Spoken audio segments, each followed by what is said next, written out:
Yesterday, Terrace Marshall Jr. caught 11 passes for 225 yards and 3 touchdowns against Missouri. As a diehard Mizzou fan, I watched that game and I watched him absolutely tear it up on the field yesterday. With Ja'Marr Chase opting out of the season, Terrace Marshall has become the go-to guy for LSU. So far in 2020, he's on pace to break records in even less games, and he looks like an absolute superstar. He passes the eye test, he has a winning mentality, and I think he's the next great LSU wide receiver. Today, we'll talk about the rise of Terrace Marshall Jr., his time at LSU so far, and why I think he's a future superstar. But if you want to know why, you gotta stay until the end. I'm changing how I do things on YouTube here. I wasn't having as much fun with my other videos, so now I'm going to do more talking and try to interact with you guys, so be sure to drop a comment on what you think of the video. Also, if you're new and you like football, be sure to subscribe, as this is definitely the channel for you. Every time you guys hit that like button, share this video with your friends, and just staying until the end of the video really helps it grow, and it helps it get in the algorithm, and it helps me make more videos for you guys. So I really appreciate everything you guys do for me. Also, don't forget to turn on post notifications. I have a ton of content coming out very soon. And now let's get started with the rise of Terrace Marshall Jr. Football was in Terrace's blood, as his uncle was named Joe Delaney. Joe Delaney may sound like a normal name, but he was a star football player in college, and he went on to play 2 seasons in the NFL. He is not best known for his football career though, because before Terrace died, he saved 3 kids from drowning in a pond. Flashing forward a few years, Terrace was born and raised in the Bayou of Louisiana, and he was always a talented athlete from the very beginning. He's always a very religious, positive, and fun dude to be around, and everyone really liked the guy. All his friends, teammates, and coaches knew he was going to be a big-time football player, and Terrace absolutely loved the game. Once he got to Parkway High School, he was expected to be a star, but he was going to have to go through some tough times and obstacles to get to where he is today. He broke onto the scene as a freshman, but he would get injured and his season would be ended shortly. Right before his sophomore year, his grandfather passed away, and that absolutely devastated him. If that wasn't enough, right before his junior year of high school, his grandmother died of cancer. This totally inspired him to this day, and he said he plays for her, and he said it really helped him value life more. The last obstacle was, a few games into his senior year, he'd have an absolutely devastating, gruesome injury. That would require surgery, and that would end his high school career. But by this time, he was a big-time prospect, and schools from all around the country wanted Terrace's talents. He was electrifying for Parkway High School, as he caught 55 passes for 1,250 yards and 15 touchdowns as a junior, and accumulated 1,343 receiving yards and 14 touchdowns as a sophomore. This dude was making plays on the field, and every college school in the country wanted him. People didn't exactly know where he was going to go though. Texas A&M was in the fight, the home state school of LSU was also in the running, and his best friend Justin Rogers had committed to TCU. In case you guys didn't know, Justin Rogers was a big-time quarterback prospect coming out of high school, so some people thought he might end up there.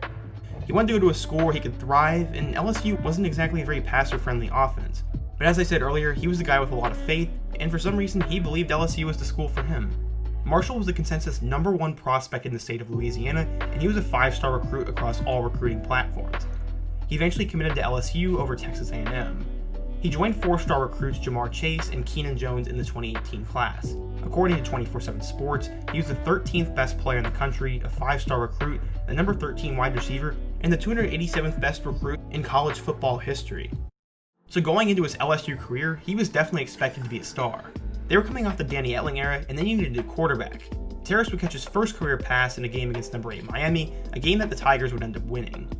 He would catch 2 passes in their win over number 2 Georgia, and he caught a season-high 3 passes against Rice. He finished the season with meh numbers, and really wasn't that much of a factor, but it was his potential that everyone was banking on. On the year as a freshman, he caught 12 passes for 192 yards and no touchdowns. People knew this kid had serious potential though, and he just needed a system that would benefit him. Going into 2019, the LSU Tigers were expected to have another big year, and they were preseason ranked in the top 10. They had other weapons such as Justin Jefferson and Ja'Marr Chase alongside him, and Joe Burrow was back at quarterback. The roster was loaded, but no one really expected what they would become this year. He would catch 3 touchdowns in their first win against Georgia Southern, and this put him on the map. The following week, he had 100+ yards and a touchdown against number 9 Texas, and that game was just an absolute thriller, and he finally did something on a big stage. He had 2 more touchdowns against Northwestern State, and he was actually the team's best wide receiver to this point.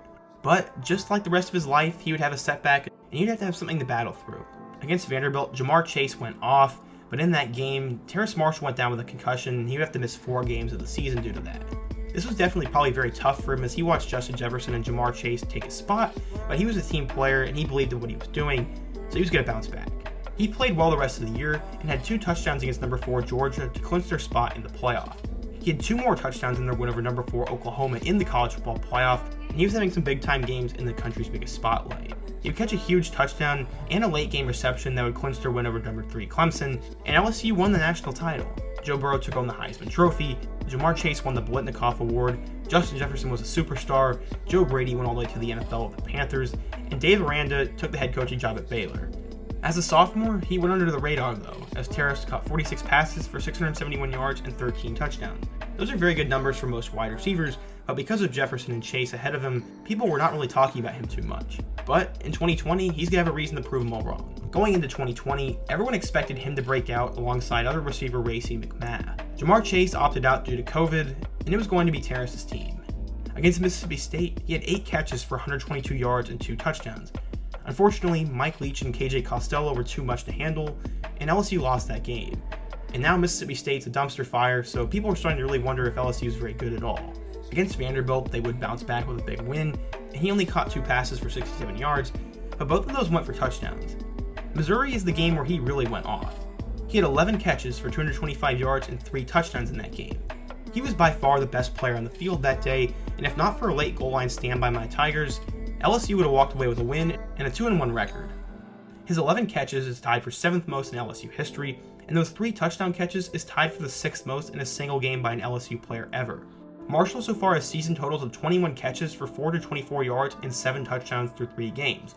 He's the 6th best wide receiver in college football statistically, and the 2nd best in the SEC behind Ole Miss's Elijah Moore. So yeah, this guy's good, but why exactly do I think he's a star? Jalen Waddle, Devontae Smith, Jamar Chase, Rondale Moore, and Rashad Bateman are the guys you typically think of as the top wide receiver prospects for the 2021 NFL Draft, but some scouts are starting to say Terrace could put himself right up there in the mix. He has all the athletic tools in the world, especially at his size.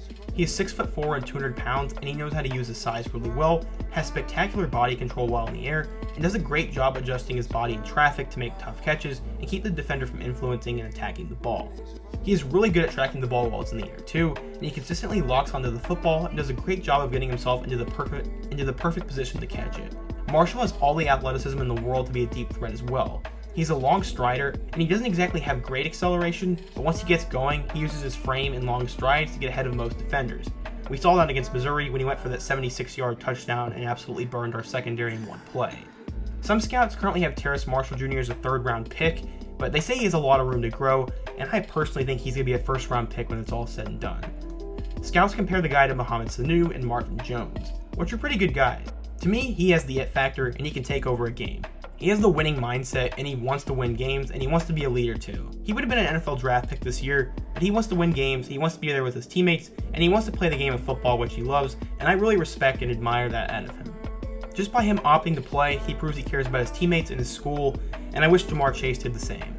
I don't mean to hate on Jamar Chase, but I just don't like these guys who are opting out. He has all the tools in the world to become a superstar in college and in the NFL, and I believe he will be a 1st-round pick this coming spring. I appreciate you guys tuning into today's video, and please let me know what you guys think of the video, what you think of Terrace, and who I should do next. I appreciate all of you guys who have stuck around here. It'll help the video grow, and if you can go ahead and give it a like and drop a comment as well, that will really help. If you're new and love college football, or you love anything football related, go ahead and hit that subscribe button so you don't miss out on any other videos, and turn on post notifications so you get alerted every time I upload. If you're still here, check out my video on the rise of Justin Jefferson, and on the rise of Jamar Chase, and all my other college football 2020 star videos. I will definitely see you guys again soon, and until next time, peace.